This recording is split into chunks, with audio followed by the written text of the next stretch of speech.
Hello, I am Ken, and I will be talking about Week 7 discussion. I will be discussing one of the two figures, Wesley and Schleiermacher, and who caught my attention most. I think the Wesley brothers got my attention most because of who they were. I think I talked before about Teresa of Avila, and they were very similar in the way that they found their end goal.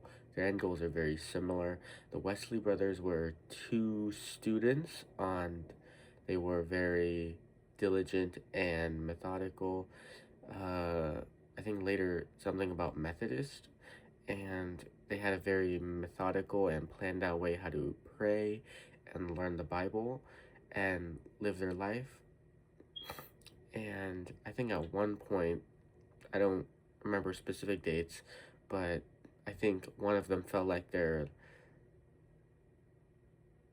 didn't feel enough what they were doing was enough. They didn't feel like there was enough substance to prove what they were doing was enough. And so instead of trying to accept the Holy Spirit, they gave it out, I guess. They started taking it outside the church. I think they were preaching to people, and they realized that God shouldn't be just for certain few. They realized God should be for everyone, the gospel should be for everyone.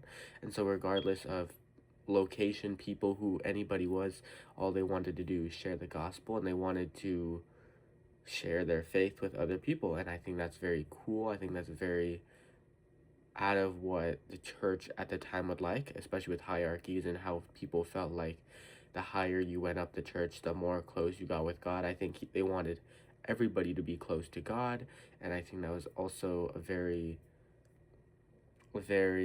noble thing to do, like the mystic Spanish nun, who also thought that people should all be close to God. And my quote was, I think, about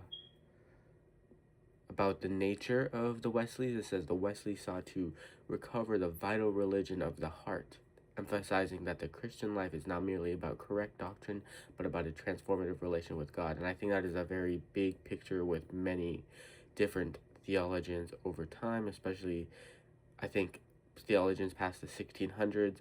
I know that Teresa of Avila and one more person who went against their church because they didn't believe in it as well. And so I think that is a very core concept. And so that's one of the reasons why I chose them.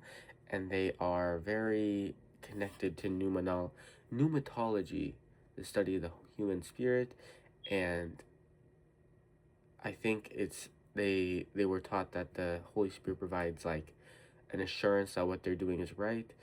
And it's I think they wanted to give the Holy Spirit to other people, and so that's why they started preaching.